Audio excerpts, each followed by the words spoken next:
Sure. I'm And sorry. I don't mean to be so. I think we've gotten to know each other through this task force. And just before I pull up the list, I just want to, huge shout out to Jason, the incredible work that you did these past couple of weeks for Food Share, and the work that everybody has done, through this holiday season. I know we like to support everybody throughout the entire year, but holidays are a particularly tough time. So thank you, Representative. I just want to point out that, I might be the mouthpiece, but we have 120 great staff members and about 4,000 volunteers. So yeah, they did it. They did a wonderful job. it's you and your team.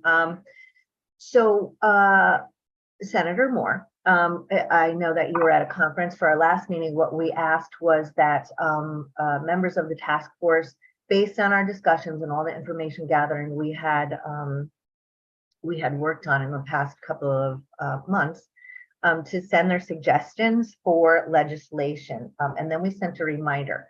So we did receive a few, and I'm just pulling them up. So one is about something that we talked about in the last meeting, and that is initiating an office of health food, right? An ombudsman, if you will. It came in from two different angles, Mike and Reggie, both kind of saying the same thing about establishing a triage point person and potential staff that can be the resource in the state for all things food insecurity, meaning statistics and helping cities guide them maybe to create a food policy. And so we have that recommendation, and I have some details behind that for how that could possibly work. I don't know if you want me to go through that or you want me to move to the next suggestion. Why don't we do this suggestion? Okay, and then I think push that out, and then we'll do the next one. All right.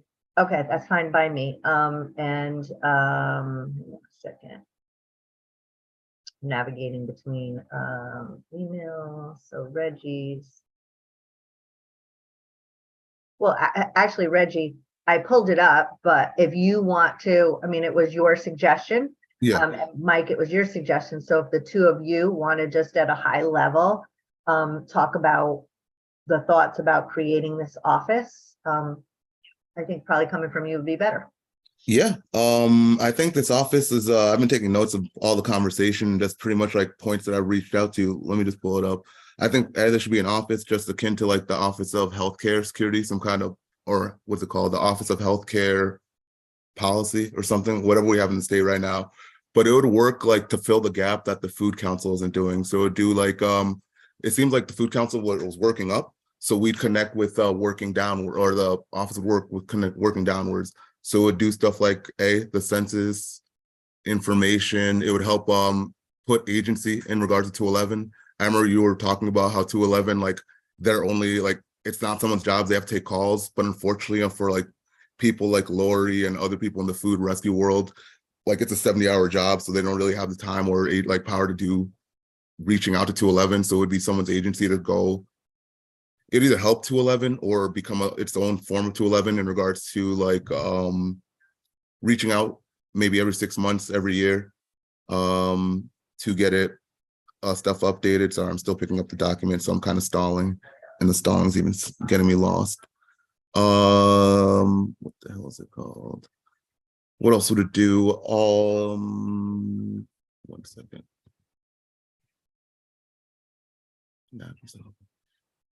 Yeah, sorry, just picked it up. It would be all the statistics too, right? So yeah, folks, when we're trying to find out what is the food insecurity rate, like I had a little bit of a challenge for West Haven. We found it, but one-stop shop for statistics.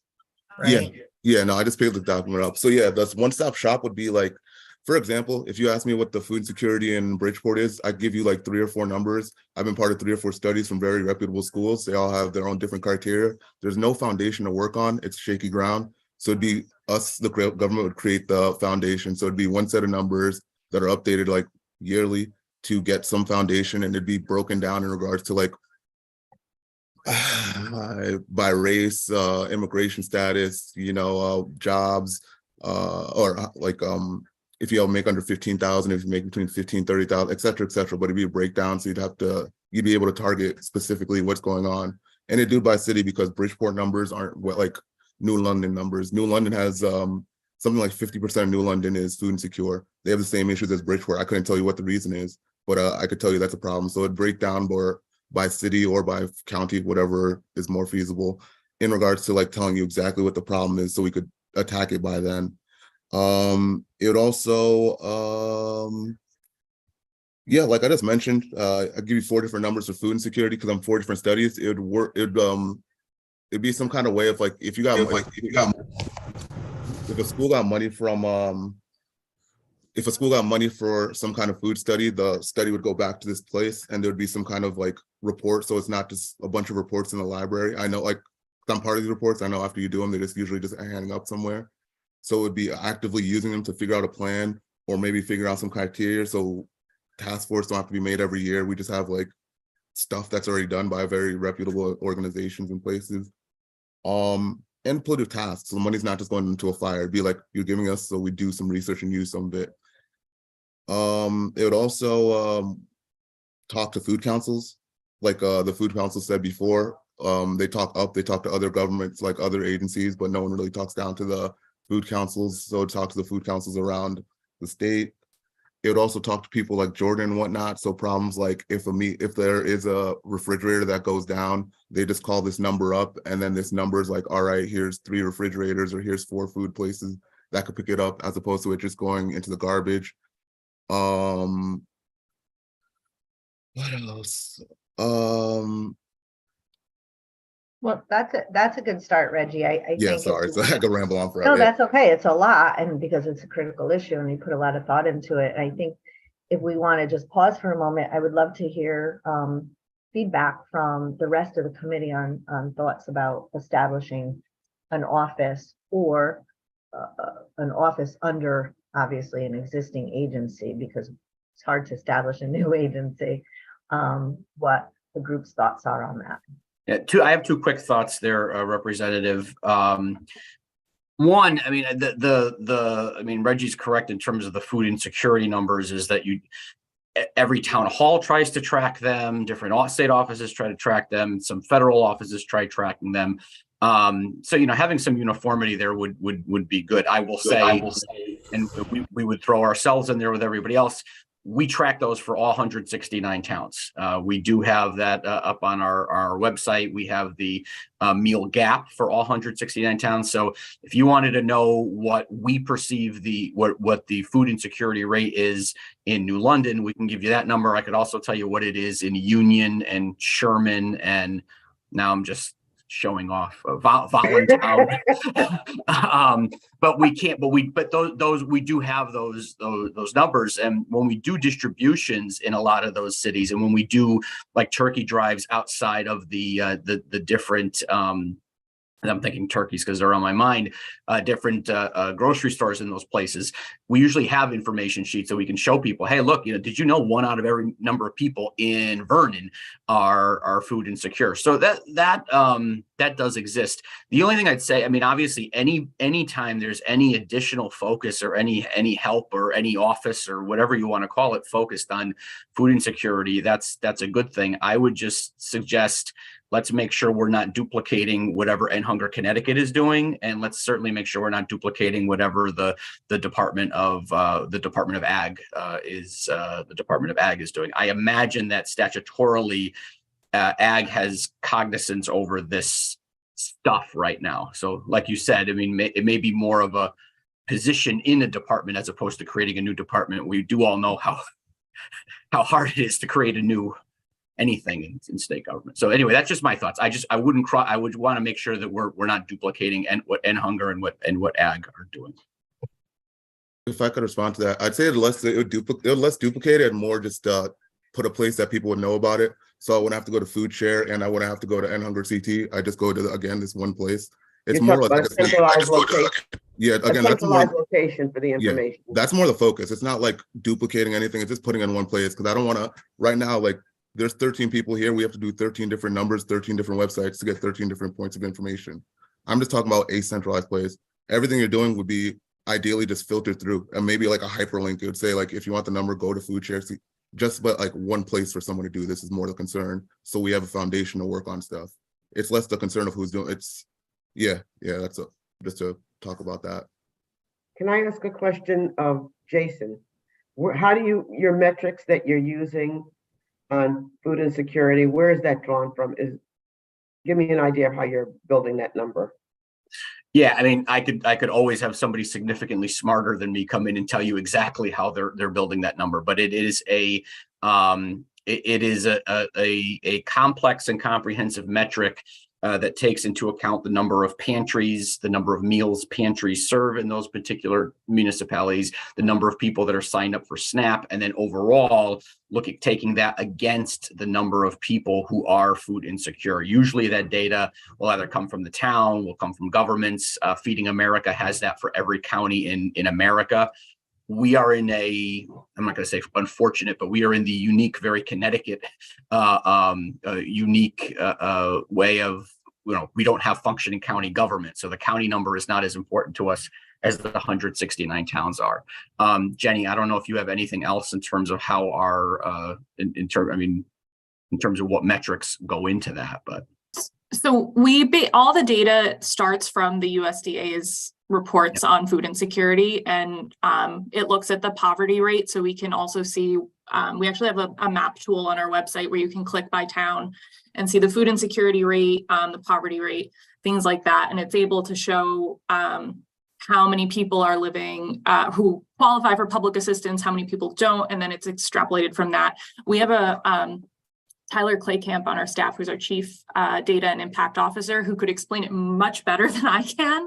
But it all comes from federal data that the USDA aggregates for us, and Feeding America produces these reports that we can then filter out to the rest of the state. And yeah, I'm sure Senator Moore and Representative Bohr are familiar with Tyler, since he was the state's chief data officer for 8 years during the Malloy administration. So he's a self-described dork and could probably get into more of the particulars on that. But happy to I could have him. We could definitely could have a more in-depth conversation about that. Okay, only because I'm thinking for us and for Connecticut, maybe we could agree, and this is just for discussion, I could be very wrong. Maybe there's an opportunity for us to agree on where we all get our data from, right? Like if we have a trusted source and it's coming from USDA, which is the federal government, and it comes to one place and someone's looking at it, that we agree somehow that is the data that we use when we're doing everything else, instead of pulling from 15 different places trying to understand what's going on. And I think for Reggie, that might address, all the duplication or differences in the data that we do receive. That's just a suggestion that we could think about on how to do it. I do want to say that I created a commission on gun violence intervention and prevention in this last session. And I fought from the governor to everybody in the world to make it happen. And I didn't start it. It started with another group who had tried under Malloy's administration to do it, because you're talking about staff, you're talking about additional funds, the overhead for it. But it's really a difficult thing to create another something within government. So anything that we do, we have to recognize that it's a budget that will impact. It's not about the work, it's about the budget and who's going to oversee that. So an office may be a little bit much to get us started, but maybe it begins with putting into the budget a dedicated source for someone, because the pushback will be from no matter whether you put it in Department of Agriculture, if you put it in public health, you're talking about another person and you're talking about their budget. So we've got to figure that out along the way. Yeah. Thank you, Representative Bohr. Thanks, Senator Moore. So Jason and Jen, we just talked about the basis for the food insecurity rate in a town, but then there's also the statistic about the ability to address food insecurity, right? So those are two different statistics. So you can have a city like Bridgeport that may have a higher poverty rate and may have all those, those criteria that leads into the food insecurity rate. But then how is it determined, the other ranking, about ability to meet that? Because you might have a very high poverty rate, but you're addressing it. So how do those two statistics match up? Yeah, and that's exactly what we're talking about with that meal gap, with the meal gap analysis that we ran, that we published last April. I believe we sent it to you all, and will be published again this April. We're already starting to work on that. So we can tell you specifically, so we have, what the poverty rate. So basically, what the denominator is. The USDA will give you the denominator in the equation. We come up with a numerator by looking at the number of meals that we distributed in those particular municipalities. So I can tell you that Connecticut Food Share distributed X million meals in Bridgeport last year through our various different partners and through our various mobile sites. We also have a definitive number of the people that are signed up for SNAP and for free and reduced lunch in school. The downside to that, what we don't know is what some of the other service providers are putting in there. So we know what and most of the pantries are our pantries. What we don't know is if a very nice person in a neighborhood is running a pantry out of their garage and helping people in their neighborhood. I have no way that's not hitting our numbers. Our numbers are just what we can tell you, our official numbers, but that's basically the equation in how it comes about. So the food insecurity rate is based on the federal criteria, right? Yep. And the statistics of that city, but the ability to address is based on Food Share's contribution, if you will, to that particular city. Our contribution plus the number of plus the federal government's contributions, whether it be SNAP, student meals, etc. That is a definitive number. The state DSS can give you that number for every municipality in Connecticut. Okay, so going back to what Senator Moore said, if we agree to where the place is, that there's going to be the information housed, I think we can agree that using the federal criteria for the food insecurity rate makes sense, right? But the other statistic, we would have to feed in what's going on in the different communities. Mm-hmm. I don't know. Yeah, and I'm willing to. I'm perfect. I mean, like I said, I mean, our number is, I think, is pretty good. I think we capture a lot of what's going on. We do not capture everything just because we don't have the ability. We have no way to compel organizations that are not affiliated with us to tell us what they're doing. Okay. Okay, I'm turning it back to you, Senator Moore, unless you want me to go on to some other suggestions. So just to recap that,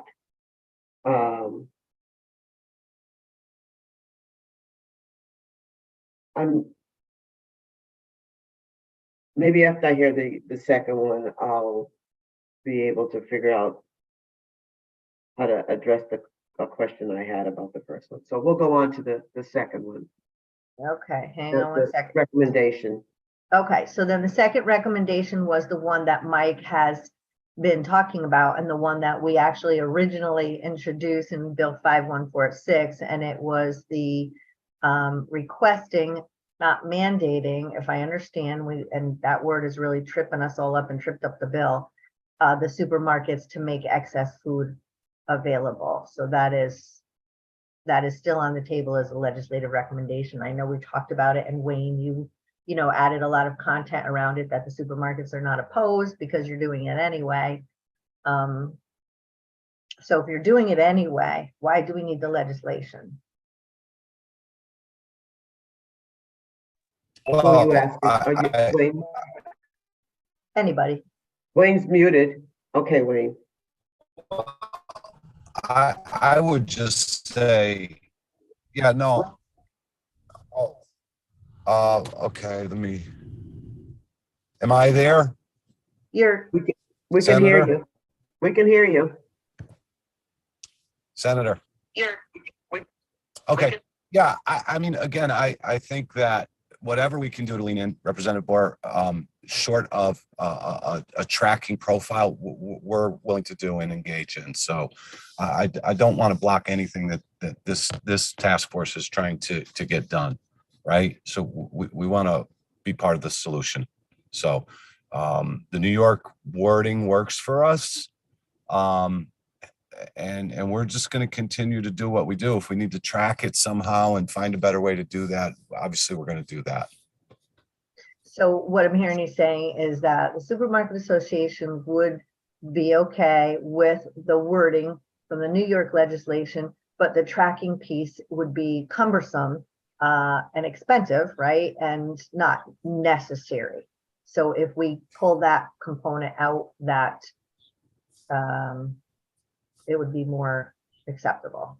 Yeah, I am of that opinion, but again, I'm also of the opinion of what Reggie had suggested, where we have a central place where we can go to kind of connect some of these dots and fill in some of the gaps where organizations can't get food, that we can get to them. So I think there needs to be some more meat on the bone as far as the communication process. And even from our end, when there is a potential retailer who could be giving that's not giving, how do we get to them and get them to start giving, right? So that's where the gap is, I believe. Yeah, I think the gap is the local issue. So not everything will go to food share because it has a shorter shelf life, right? And to go to a regional place to come back to the same community sometimes doesn't make sense. As much as food share does the huge, the largest volume in the state, but we just wanted those local resources at some of the more localized stores, if they can go more local, right? We want to make sure everything that's food excess from a supermarket is going to either a regional place like food share or local. Right? Yeah, and Representative, I think that the key there is coordination and knowing where things are going to. It would be foolish for a small marketplace in Greenwich to take their excess produce, bring it all the way up to our warehouse in Wallingford, knowing that it's just going to get sorted and redistributed probably back to somewhere near Greenwich. So I mean that makes no sense. But the coordination, I think, is key, because what we can bring to the table is, we do have 600 pantries across the state. We will often get some of those smaller markets saying, hey, I don't even know where my local pantry is. Again, the ShopRite, Big Y, Stop and Shop are all very good about what they do. It's a lot of the smaller, more localized places, and whatever coordination we can have among the system in general, I think would be helpful. Okay, so that, and I see hands up, and I know I'm sorry that I'm taking up, but back to the point. Can I add to that, Representative Gore? Can I just add one point to that, though? Where there are the gaps and where we can identify them, we can get better. So your original phone call to me was around Aldi's, if you recall, right? Like, how do we get them into the pool? And some of that is just communication and filling in these gaps. And if we're not getting what we need from a specific retailer, that's just a matter of getting to them and getting them the information and making sure the ones that may not be playing ball are playing ball, right? Like, I'm certainly willing to engage there. And I echo that. I can tell you, at least in my 5 years at Connecticut Food Share, I've never had a situation in which, if we were hitting a wall with a market or with a food provider, that I couldn't call Wayne or somebody in his organization and they couldn't hook us up with the right person there. So on that piece of it, Wayne is correct, and we have from our perspective at least, we have a 100% success rate. We've always been able to make that piece work. So he's absolutely correct.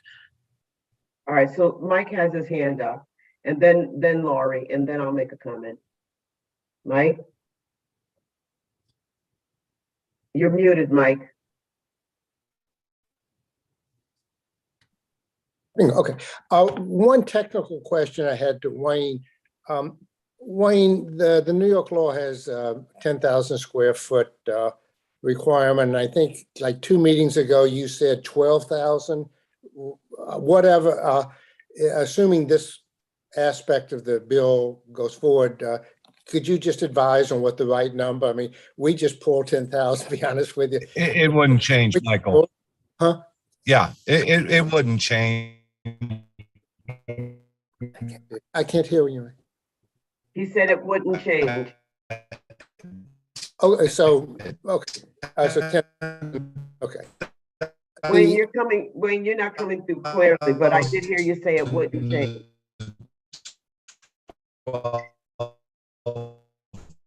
You know what, I just wanna, while we're waiting for Wayne to come on, just remind everybody that Same the reason, footprint, right? Wayne, can you hear me? It wouldn't change if it were 10,000. Okay. All right.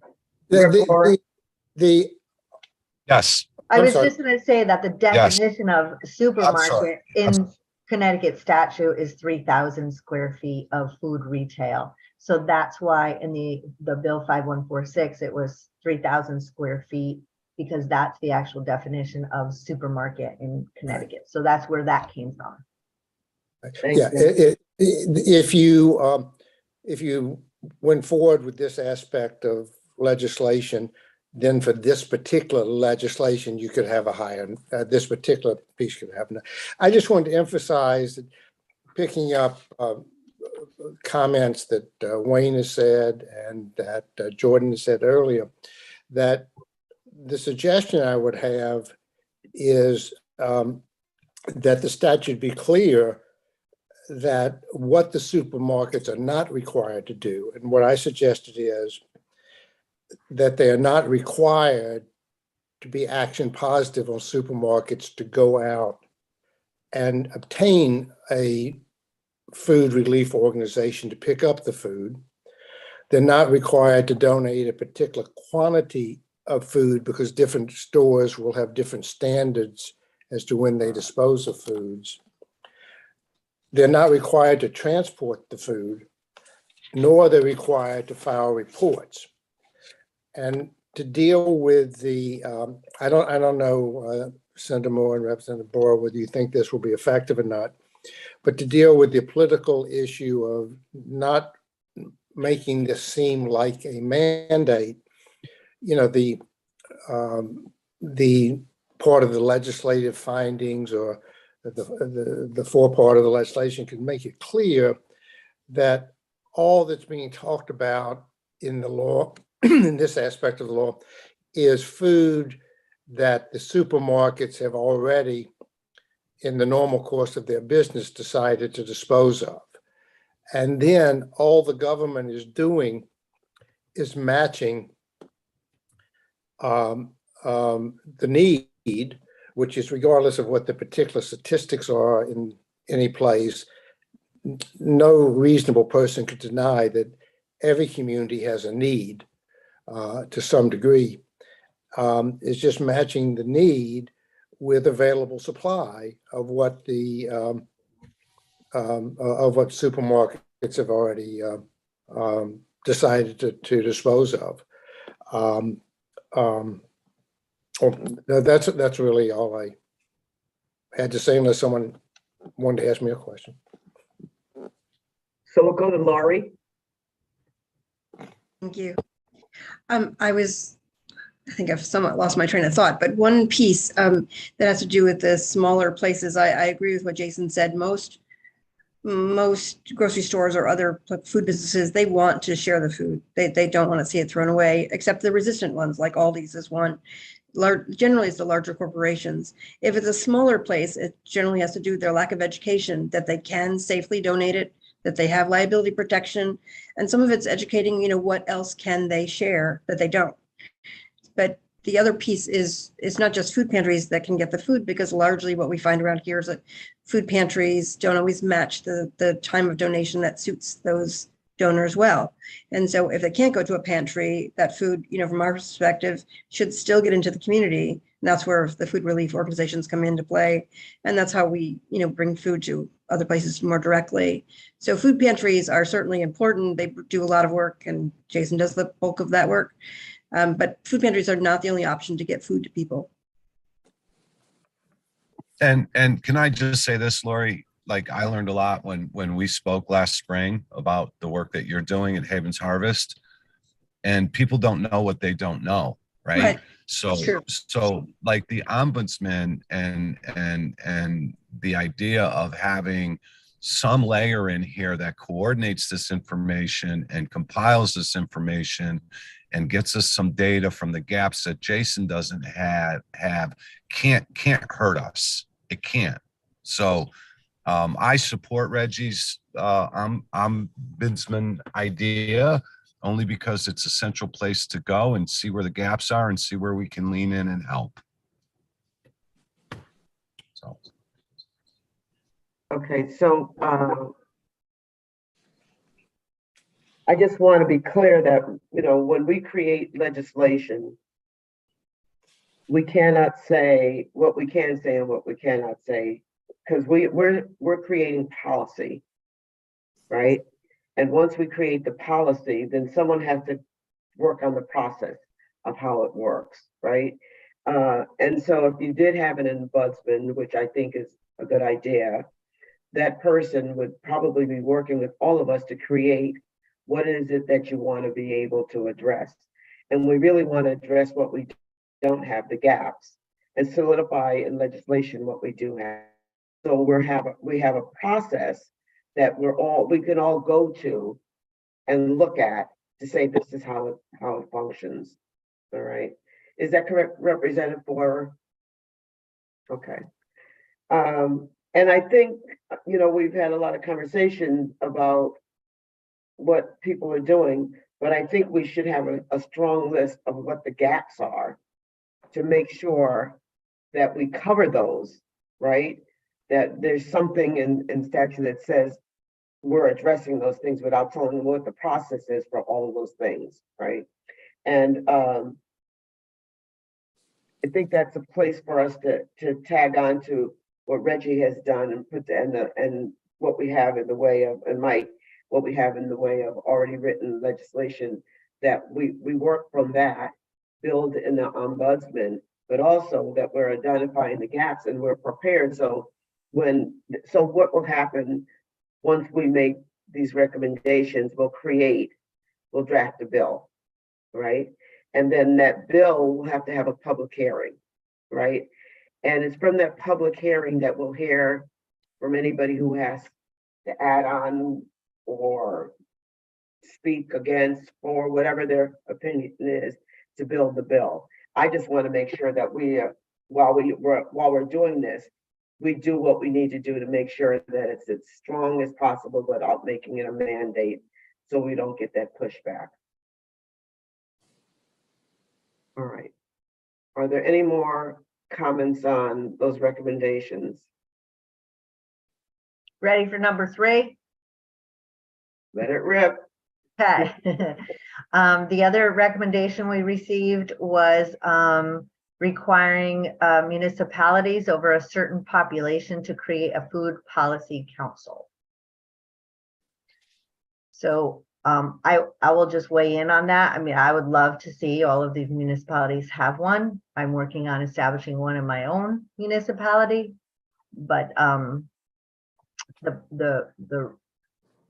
the opportunity for us to do a mandate for a city to do something is pretty tough.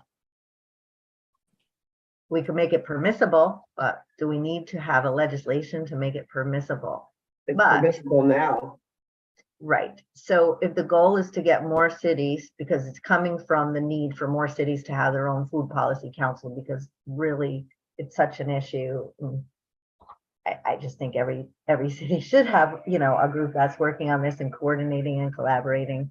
How do we help those cities? And Kaylee, I don't want to put you on the spot. I know we have a state food policy council. Is the work of the state's food policy council to help municipalities establish one? So to my knowledge, they haven't helped a municipality establish a food policy council, but I don't know that a municipality has come to the food policy council asking for help. I can't imagine that they have polled all 169 towns to find out who might be interested and like sort of do that. But I believe if a municipality reached out, we'd offer them whatever resources we had.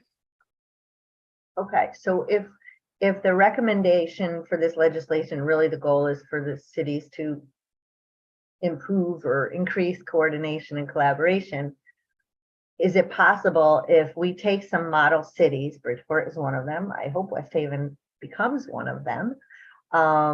If we take some of these model cities, we give these programs to the state's Food Policy Council as an example with steps on how to create one, and then the Food Policy Council for the state disseminates that out to the cities and say, hey, you know, we're here to help and here's how you might be able to do it. And like, who can take on that role to get that information out there if we want to encourage cities that this is an opportunity? Oh, Mike.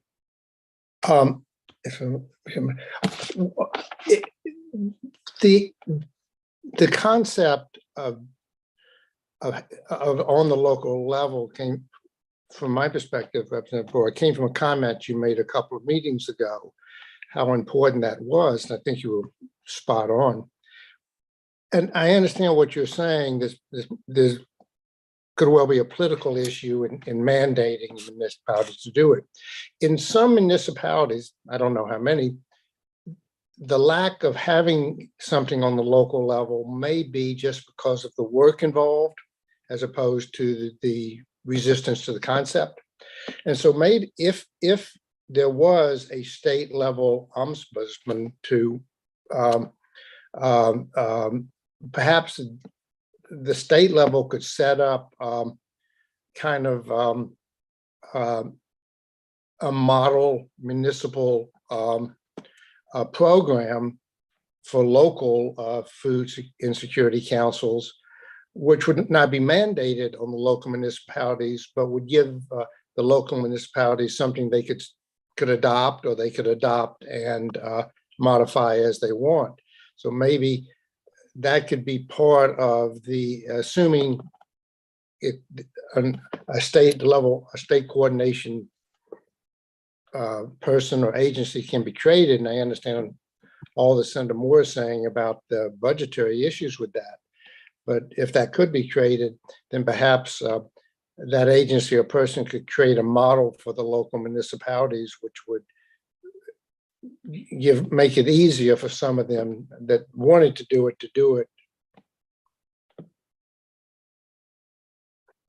Okay. Yep. I see Reggie's hands up.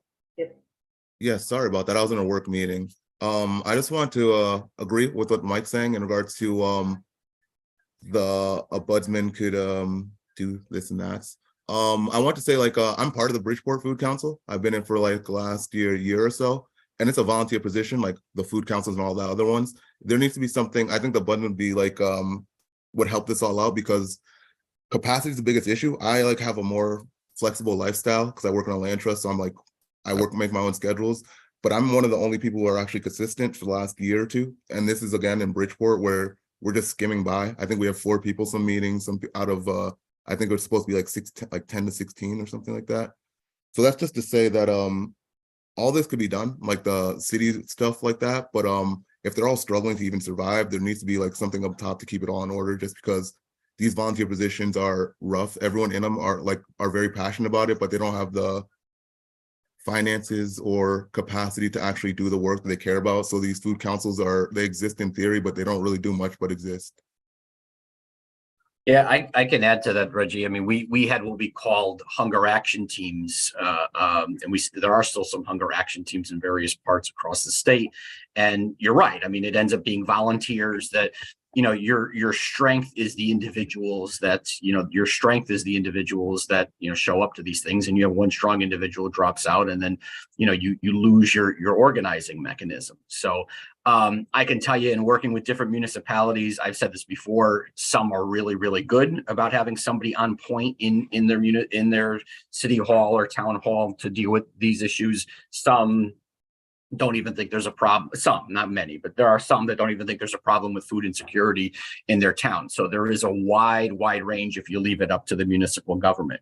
One of the things that we're doing, and we invested in a position that we filled in this most recent budget over at Connecticut Food Share, a community network builder. And one of the places that we're working with are the councils of governments, figuring that it's almost impossible to organize 169 separate entities. We don't have functioning county government. You know, let's try to find something in between. So we've been working with the 9 councils of government on trying to find some way of engaging them in these discussions. The good thing about the COGS is that their board, by statute, their board is the chief elected official of each one of the municipalities. So it's kind of a way to get in front of them. So it's just something we're trying, and I think we'll see what comes of that. It'd certainly be great if every municipality had somebody on the town government side working on this, but I also understand, I've been around state government for many years, and I know the word mandate is like a lightning rod. So Yeah. I get that too. I also want to mention in regards to the finances, the Office of Healthcare Advocate is like 20 people and it's $3.2 million. I was looking up a couple days ago just to like compare. This idea would be like half that. So while it is like still $1 million something, in like ideally, it's still not the biggest ask, I guess. That's it. So I helped start the Bridgeport Food Policy Council. I think, and now it's an ordinance, right? So it is mandated. But it was my impression when we started it that the health department director, whoever was the health department director, was a part of that, and that was our way of making sure that meetings were held but we've had 3 or 4 health directors since then. So, but that is where it should fall under the Department of Public Health for each local municipality. So in Bridgeport, it is a mandate that they do it, but it is a problem to get people to participate on a volunteer basis. And I don't know what the pushback is when there's so many people here doing food.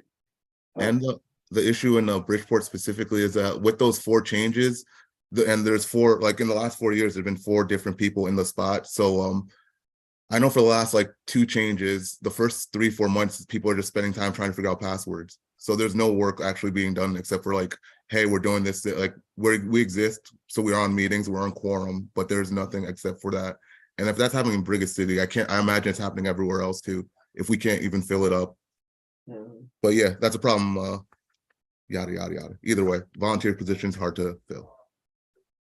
So I don't know that you can mandate it to a municipality to do a food policy council, but I do agree that there's an opportunity at another level for Department of Agriculture, who oversees the food policy council, that the statewide one, that there's an opportunity to communicate that information down, that if you wanted to do one, this is what it looks like. You know, this is what we can offer in the way of assistance. And that way people know that if they wanted to do one, they could reach out to somebody. We were fortunate that New Haven had already done it, and I was really impressed with New Haven. So we went to New Haven and modeled ours after New Haven and drew on their experiences to get it done. But I want to say in New Haven, they have a committed, dedicated person. And they had the support of I think it was DeStefano was the mayor then. They had the full support of the mayor, who dedicated staff to it. And it's in their budget to make sure it gets done. And that's what it takes. You know, volunteers are wonderful, but when someone's volunteering, you cannot call them in and say, why did we not get something done? All right. Because the first thing they're going to say, do you pay me to do this? I'm volunteering my time. So got to figure that out. All right. I see, Laura, I see your hand up. Yeah, okay, so that's, we haven't had a food policy council in more than 2 years, council meeting. And we do have a food policy director, but we don't have a food policy council.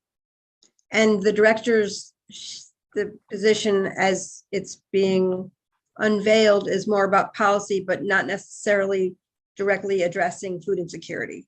That's only one piece of her position. So although people, I know it's been said before, we have a full-time person, there's not a full-time position in the city looking at food insecurity. And we don't have an active food policy council. We're talking about New Haven? Yes. Oh, I've met with No, a what- person that works in City Hall. Latha, Latha, yeah. Latha, yeah.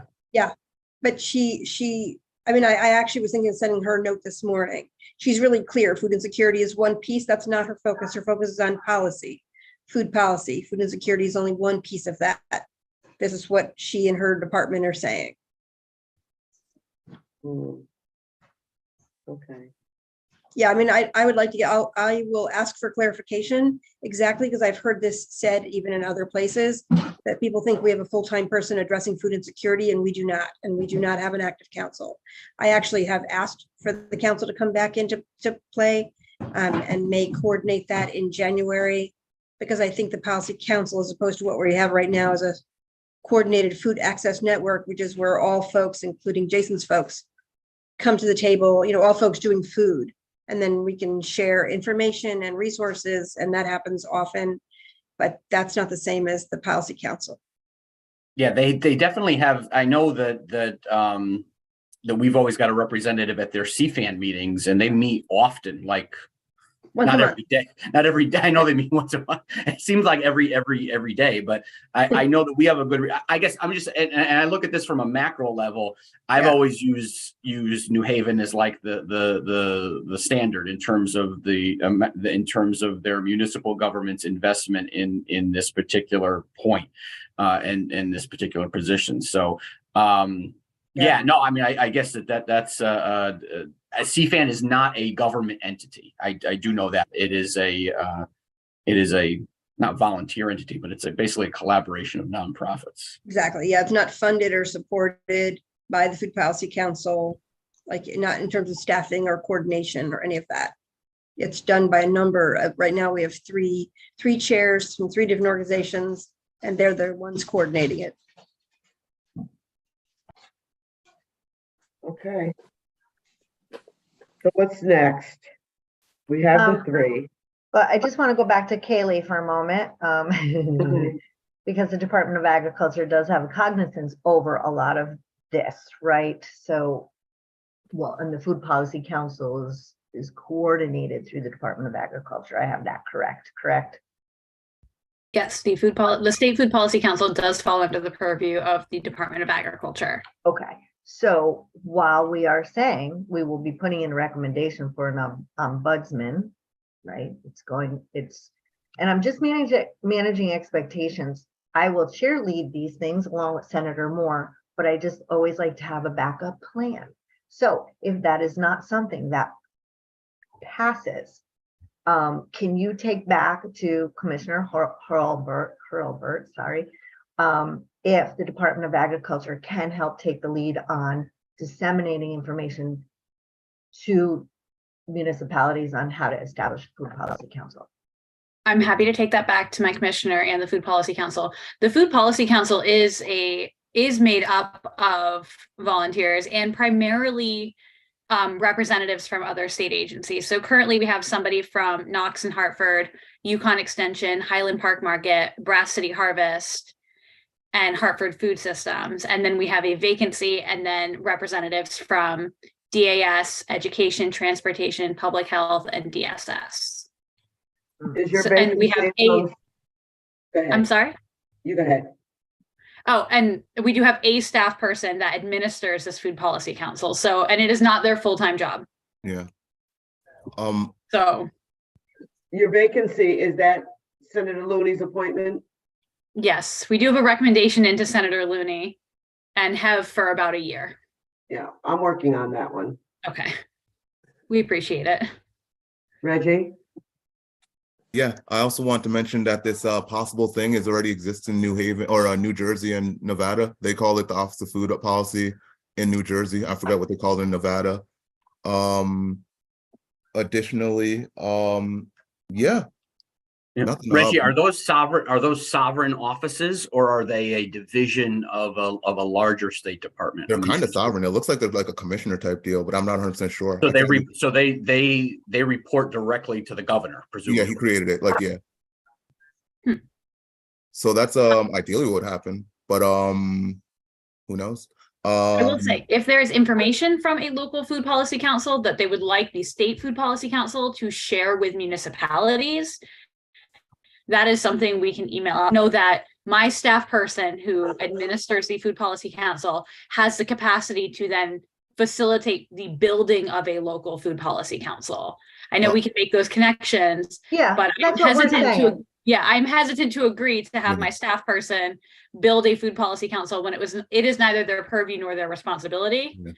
So just, Yeah, And I that's not what we're asking. We're I just just wanted thinking to be that it clear. naturally falls under Department of, DOAG to, at the very least, get the information out there, right? Okay. So that's what we were saying. If there's a model city, to be able to share 2 model cities, maybe, be able to just share that, disseminate it down to the municipalities, right? As part of the Food Policy Council's role, I would think is to help, but not, hands-on construct, but help municipalities at the local level will just build up the whole state overall. yep, and I'm sure we'd be happy to share that information and make those connections. He was here like 2 weeks ago and he told us what they did. Like they talked to it's Upward Mobility. Like they talked to the other, like they keep coordination between people here, but they already told us what they did. This would that's what I'm saying. Like this would create like a thing down all the grassroots instead of getting another like once in a month meeting that talks to. There's notes online if you want to read like well, there's 3 notes. There's 3 months of notes and it just like falls off. But it shows who shows up, and it's kind of like I mentioned in Bridgeport. Half meetings are just like, what did you do and who are you? So there is a council, but again, I'm like, there should be something with serious intent where it's a 40-hour job and there should be more than one person. Because everything being mentioned is great in theory, but if you read it, there's notes which could be read. Some of them, kind of like I said, there's 3 months out of the year, and on the food policy like website, they didn't even talk about the grant that they like rolled out, the $10,000 over 18 months. It's not on like the ctfoodpolicy.org thing. So yes, these things exist already, but there needs to be something done with intent. So it's not a volunteer job, someone who could forget about it. Like there should be positions where people keep up with keeping numbers in place, making sure 211's updated, making sure we know, et cetera, et cetera. Like giving this, like this task force, we have $10 million. Who's going, I guess Department of Ag's doing it, but it should be someone, it should have been, if this existed already, it would have been them doing it. So we wouldn't have to have a task force every time some money comes around. Someone already knows where the money goes to. These conversations happen already. There's infrastructure to build on. Okay, so we hear you loud and clear about the ombudsman and the office of the food advocate, and we have that as one of our recommendations. I think, and I agree at the state level, but I think we really have to keep bringing awareness to the local level because a lot of that work happens there. But yes, it is on the list. We also have the list for the New York language for the supermarket donations. We have to look at what the square feet are. It won't transport, it won't recruit orgs, it won't need to track. That's what we have so far. The food mandating food policy councils, we will have to put on hold because it sounds like that would not most likely pass. So those were the legislative recommendations, but I also have 2 questions here. Does the Department of Health, in working with the supermarkets or the supermarket representations, have any suggestions around legislative changes for regulations? But it sounds like that would go through regs review. It wouldn't be legislation, but I do want to just open it up to all the other departments, because this is one of our last meetings, as based on our discussions, whether it's Department of Health, Department of Consumer Protection, are there any recommendations that you want us to help take the lead on that would help with our goals?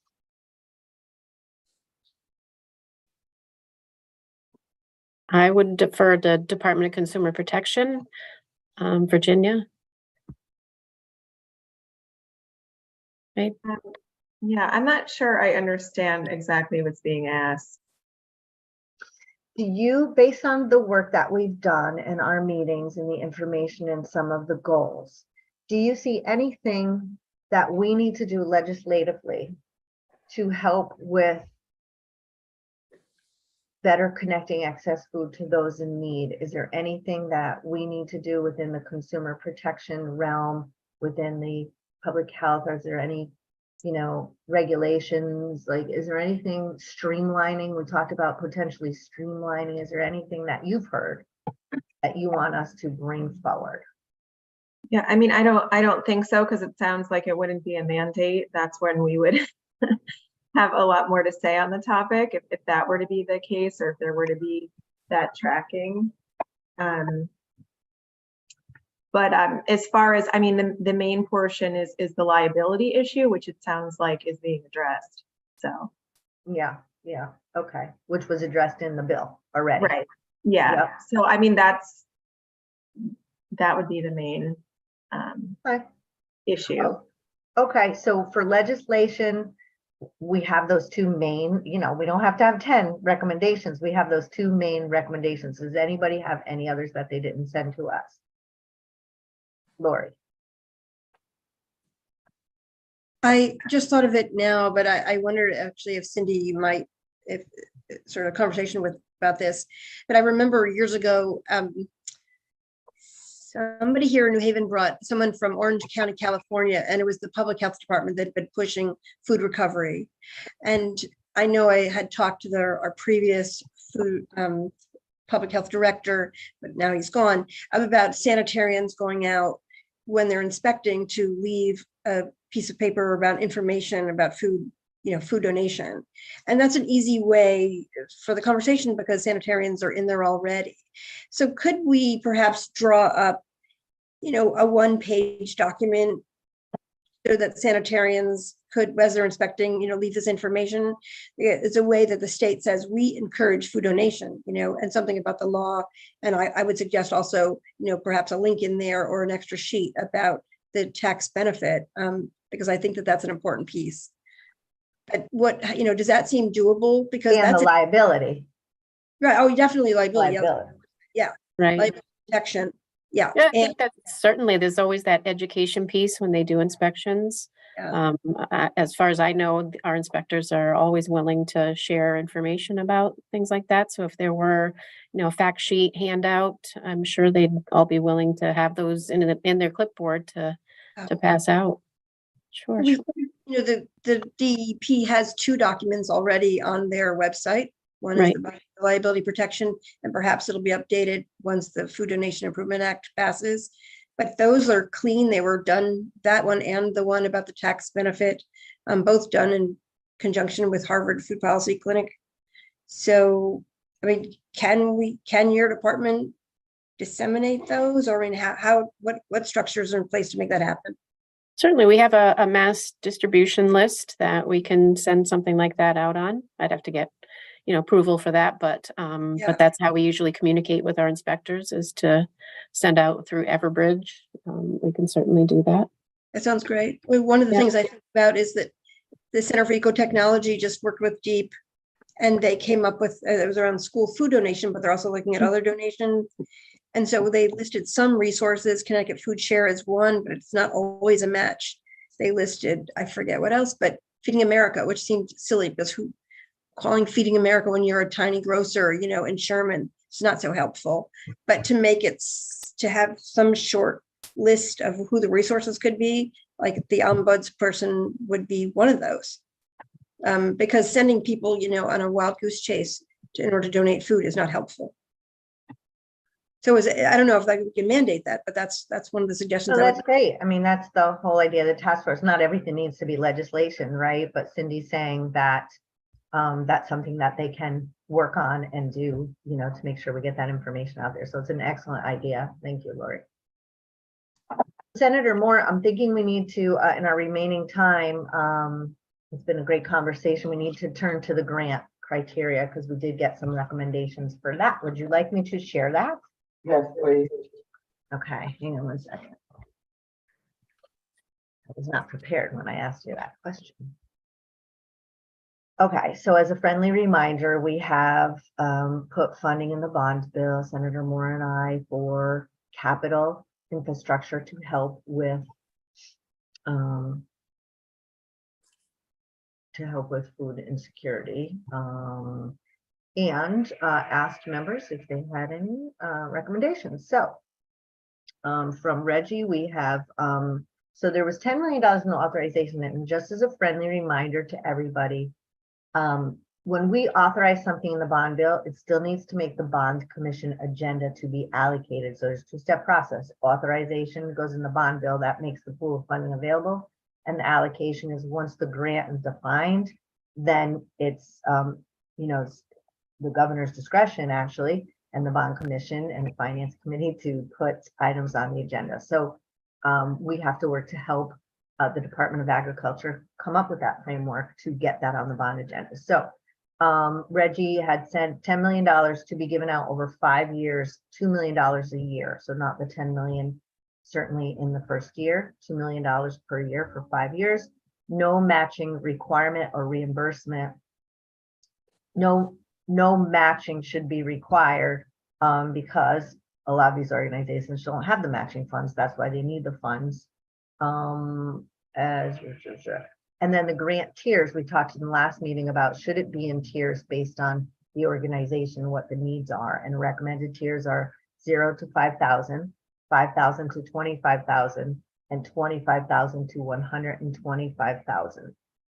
And no more than 125,000 a year per year can go to one organization until that applicant is fully gone through the funding and demonstrated that they have properly used the funding, with only exception being orgs taking on fiduciary role. So I'm going to pause for a moment because we have other recommendations and just get feedback from the task force on that. Kaylee? Hi. Just to clarify, Reggie, are you intending for if somebody proposes $125,000, fully utilizes that they then be eligible to apply for another round within the same year? Okay. I think that's part of the same line. It says like there's a cap, like there's 120, yeah, like Okay. the whole thing says 125, and the only way they could is if like you go through all the applicants and then it just restart. So if there's like, if you're at 100 and if you use 1.7 million and the applicant has something else, then you tap into them if you've gone through the whole list, but no, not twice. Okay, I'm just checking. Traditionally with our grant programs, they have an application period and then a date at which we assign contracts, and it does not traditionally reopen. We don't typically revisit applicants just to sort of keep things moving, because we do have our own accounting that has to happen after a grant is issued. And if it is an annual grant, I'd want to be clear that it would be cumbersome to then reopen the grant program to do that. But if that was not your intention, we're good. Just wanted to check. Anyone else have any feedback on some of those suggestions? I think they're pretty good.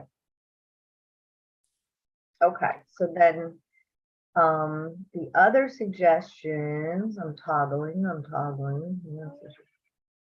Mike sent some suggestions as well. The grant, the purposes be for some examples of some of the purpose would be backup generators, transportation, storage and refrigeration, food temperature measuring devices. I know Cindy loves that one. Maybe even recommended that, I think. Other equipment as necessary. And then to help with food to cover shortages in pandemic storms and other emergencies. Mike, do you want to elaborate? I just can't read the last sentence of your recommendation for the grant. Sure. Well, based on the discussions, kind of the core would seem to be backup generators, transportation, storage and refrigeration, food measuring devices, and other equipment. And then the question, it's really more of a question, should there be grant, should the grant cover food, to go out and buy food when there's a shortage due to a pandemic or due to a storm event, like a hurricane, like Hurricane Sandy or something, or some other emergency? You know, should the grant be available for non kind of hard physical things. Should the grant be available for an organization to go out and buy food? That last thing was more just of a question. Yeah. I think there's two challenges with that. One is bonding is really supposed to be for capital, not staff, not services, not goods. The other thing is, in an emergency situation, we won't be able to, it won't work that fast, right? So if it's an emergency situation, you won't be able to apply for the funds through DOAG because, so the way the grant funds work is typically it's a certain time frame within a year, like, September and October, or, April and May. So I don't know, I don't want to speak for Kaylee, but they wouldn't be able to open up the grant in an emergency situation. Yeah. And look, we just came through an emergency situation, and and we did the state and every state and the federal government through the 50 states did do a lot of emergency food purchasing, but those were separate line items authorized by first by Congress and then obviously passed through and adopted by the state legislature. They definitely weren't bond funds, but to play it just to make sure there's no fears or anything like that. I will say, among the things that the state did very, very well on during the pandemic was making sure, and the State Department of Ag did a particularly great job, is making sure that we got the money designated to us through Congress for emergency food purchases. So there is a mechanism to do that. There's a mechanism other than this grant process. Other than, other than capital. Got it. Right. Well, that's a good discussion. I suggest that just be dropped. I understand the practical. Let's hope we're not in another emergency situation. That's always the best way to approach. And the only other part of the suggestion, is that the standards be that it allows for the efficient, effective, and safe collection, distribution, and/or serving of edible food to the needy for free, as approved by whoever the approval authority is going to be. Kaylee, do you understand that? Mike, can you repeat that? Sure. Well, this is just a draft suggestion, but there may be better ways to do it. But what I suggested was that the standards be that it allows for the efficient, effective, and safe collection, distribution, and/or serving of edible food to the needy for free, as approved by whoever you determined is the appropriate authority to approve the grant. Okay. But the key words were efficient, effective, and safe. And it would rely to collection, distribution, and/or serving. But you also have the word free in there. The needy for free. The reason, well, this is a issue. The reason as to the words for free is an issue that reasonable people could have different views.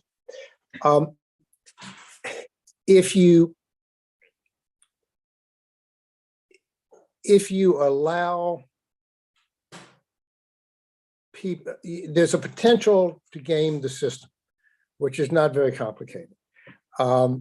Reggie and I, if he didn't have to sell it for free, Reggie and I could go pick up food from Jordan supermarkets, and go someplace and go to a poor neighborhood and sell it out of the back of a U-Hauler truck for a ridiculously cheap price. But since the cost of goods sold is zero, whatever money comes in is pure profit minus the rental truck. Because the basic, your basic economic model is revenues minus cost of goods sold minus administration. That gives you your profit. So if Reggie and I go pick up food from Jordan and go to a neighborhood and sell it for a quarter of what she sells it for, we got no cost of goods sold, and the only expenses we got is the U-Haul, and it's all profit. That's the gaming of the system that can happen if you don't put in for free. So on the other hand, I mean, I think Lori or someone was saying that there are organizations that, I think it was the last meeting, it could be wrong, I thought it was Lori, that organizations do sell it. And I think she was mentioning something up in Boston. So, I mean, you know, there are different ways to do it. So, you know, Mike, I think I would encountered that. Selling food that was donated. I'm sorry, Senator, I can't hear you.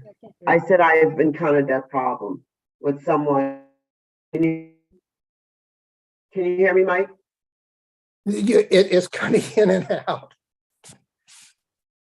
I said that I've encountered that problem. Okay. With someone selling was donated, right? So I don't know if it's for free or if it just says for no charge. But I wanted to go back to, because you used a couple of words that I don't know, you know, what that means in the way of legislation when you say effective, because that's subjective to as to what's effective. Kaylee? Well, I give you, I mean, it's a good question. If you had an organization that collected, let's say a quantum of 100, but because of their poor collection and storage and refrigeration abilities, could only output edible food at 40, compared to an organization that collected 100, but because they had a superior system of storage and refrigeration, could output edible food of 80 of the 100, you'd want to, I would think, allocate the money to the organization that was more effective in turning the collection source into edible food to the people that needed it. That's what I meant. I mean, maybe it's not a good word, but that So was, I think when we meet with whoever drafts the legislation and we go through this, we'll have to identify how do you describe that and how do you measure it. Yeah. Yeah, I think it's important. Gabor? I see Kaylee's got her hand up. I just want to be a little careful using effectiveness as a criteria for eligibility, because I think that might put a disadvantage to some of these smaller pantries and food banks who might not have as fast a turnaround time as a larger food bank. And I don't want to prohibit or sort of push them down in qualifying status because they may have additional hurdles to work through. So getting storage containers might be helpful for them, but if they also have to work through, you know, being able to access this food, if they also have to work through community outreach because they haven't had the means or they haven't had the storage, so why are they doing community outreach yet? So if they have additional hurdles, I want to make sure that we are not wording in a way that then disqualifies them because they are not as established. And there is likely a way to make sure that we are prioritizing those that are able to get things out to their communities in a safe and meaningful way. I just wanted to be able to say that we want to be very clear that because of the scope of the qualifying entities for this money, it just says food resource organizations, and that can range from, you know, a very small food pantry to food share. So we want to make sure that we're not overly qualifying food share because they're already established versus disqualifying a small organization that is just getting established.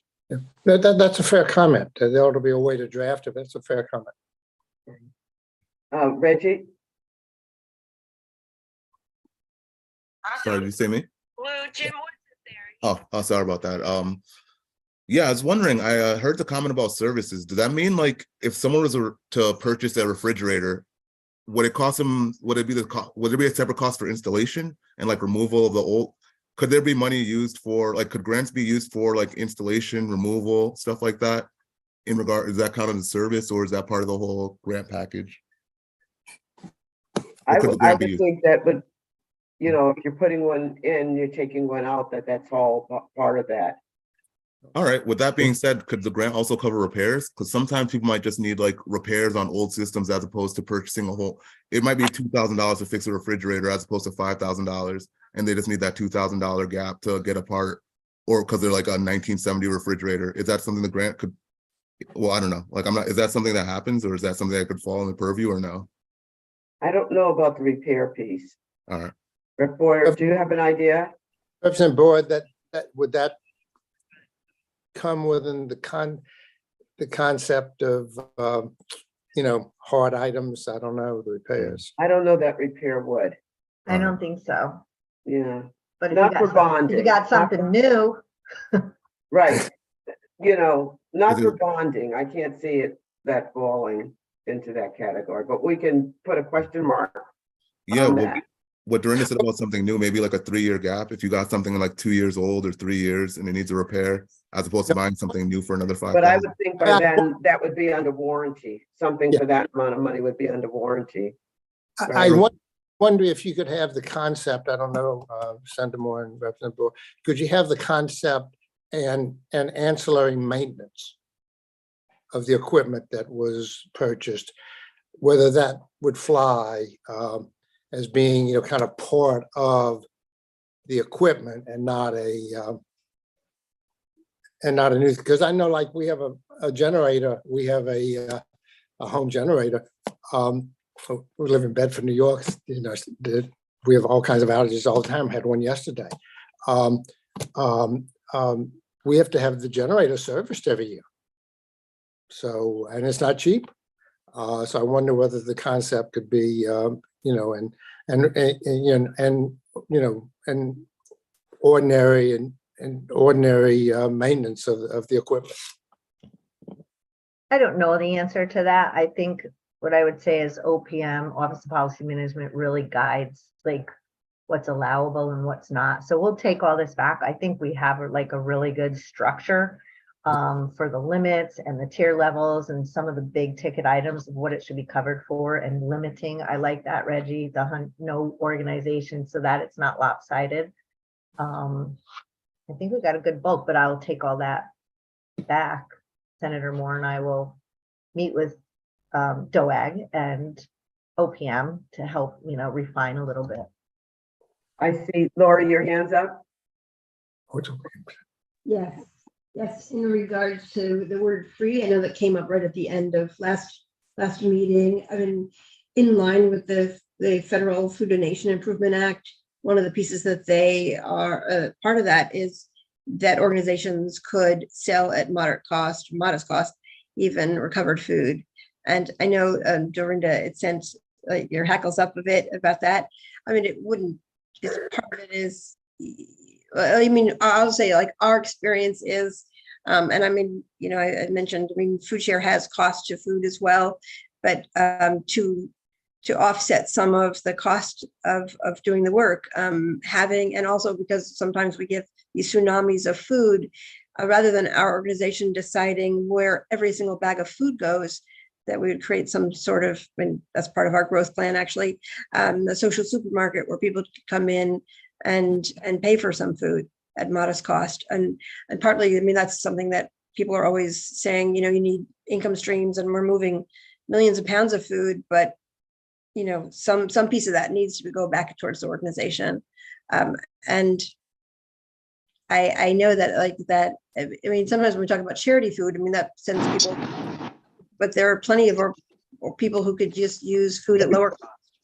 That could be part of the ALICE population. I mean, I'm not saying that everybody on the street needs to come in and pay for food, but I think that it's something that we should think about. It's one of the ways that we can keep food in the system.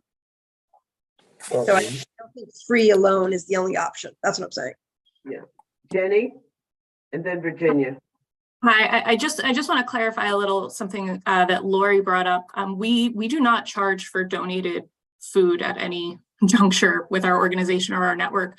The market that Lori was speaking about is a partnership with Forge City Works in Hartford, and it's going to be a sliding scale model. But any food distributed through that market is going to be purchased product. So it's not being purchased with donor dollars. It's purchased through Forge City Works. We provided a startup grant to help with capital improvement, but no donated product is going to be sold at any point through us. So I just wanted to clarify that. I actually didn't know about that Forge part. I just meant that, you know, like pantries do pay something for some food to food share. I mean, it's just part of costs of food. I mean, I know those fees have been waived. Danny? Yeah, can I just jump on there for a second? Jenny or Sam, I'm sorry, I'm in my car and I don't have the amazing technology to be able to see exactly like who's talking, but Jenny's correct about the partnership with Forge City Works. We will at times pre-COVID, and we're going to probably roll it out again, had what we call a buyer's club, which is a type of co-op in which we will purchase food on behalf of our partners and they will reimburse us for that cost, but that is purchased food. Both Feeding America, and they're just enforcing the IRS code on this, strictly prohibits, like underline, starred, italicized, the whole deal, any mechanism by which we can charge for donated food product. You would need the IRS to change their rules on that, because that product is donated, and places are getting a write-off for it. So per IRS regulations, we cannot charge for any food that has been donated to us. That notwithstanding, I mean, I also philosophically oppose it. So but anyway, that's kind of where we're at with food that's donated to us. And just to add on to that one additional point, the purchased product that Jason's speaking about with Buyers Club, it's organizations, it's a food pantry, it's a soup kitchen that would be purchasing that product from us. It is not passed along to the individual who's ultimately the final recipient of that product. So at no point are we charging, or is our network charging for a person who comes in seeking services to get the food that they need. Thank you. Yes, we would strongly oppose that. All right, we're coming to the end. Virginia? Yeah, just quickly, I wanted to say I would caution charging. Consumer protection, we still do get a lot of complaints regarding expired food. And I know I spoke to the fact that a lot of times consumers aren't aware of best by dates and what that really means as far as quality. But definitely if a product has an expires on or use by, and there's a lot that goes around that. But then once you start charging for that, if people aren't made aware that, you know, those dates, and it's not very clear, we would just see, I would think, a huge uptake in those complaints that we receive. Okay, so we need to wrap this up. We're heading on to 11:30. Representative Borer, are you there? Would you like to wrap this up with where we are and next steps? Yep, hang on one second. I'm just looking at all the notes. I want to make sure there's nothing else. And then it makes sense. And I think we need to send out a synopsis of what we, you know, some little things so people can see if we've left anything out that we can add it on to any document that we create before we. Yeah, I think, you know, so just to recap for everybody, we opening day is January 4th, right? The committee work starts.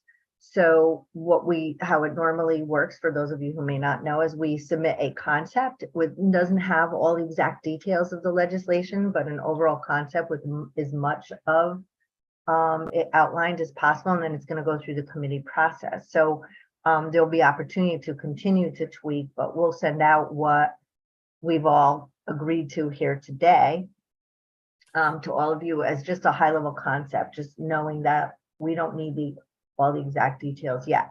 And then when it gets proposed to the committee, I think it would be great if all of you come and testify in support of the legislation that we end up submitting, because strength in numbers, and we also would like our communities to be supportive as well.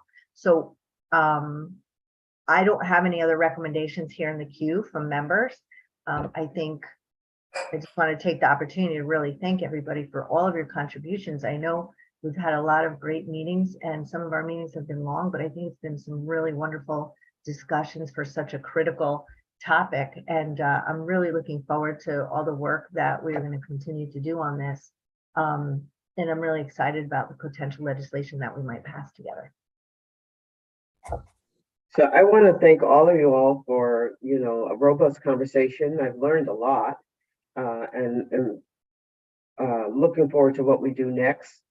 I want to thank Representative Bora for including me because I was not on the committee that started this, but I am interested in food justice and been doing it quite a while. So it just broadens my knowledge of the needs out there. I want to thank you all for all the work you do and have you committed to this and to your recommendations. And we will send out some type of documents that won't be comprehensive, but we'll kind of hit on some of the bullets of what we're looking at.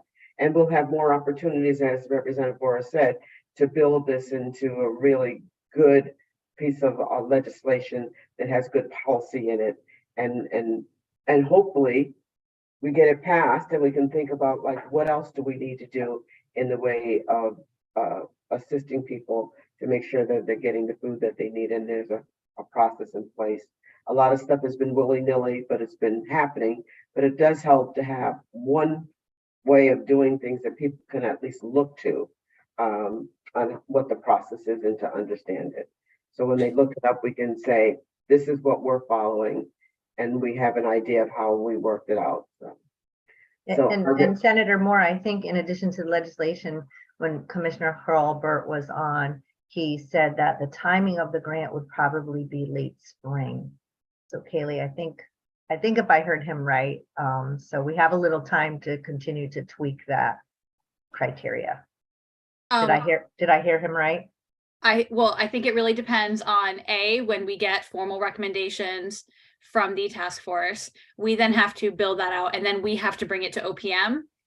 And at that point, it is sometimes some back and forth with OPM, sometimes very little back and forth with OPM. So it really depends on the quantity of recommendations that come from this task force, whatever additional conversations have to happen with the agency and the chairs, and then any sort of collaborative comments that have to happen with other agencies.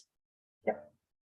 Understood. So we are actively engaged and ready to start to build this out, but then it does really depend on OPM and then getting on the bond agenda. So yeah, well, it's a lot of money and we want to make sure we all agree that it needs to be a good structure around it and it needs to be formalized properly. Yes. So we thank you for all your work.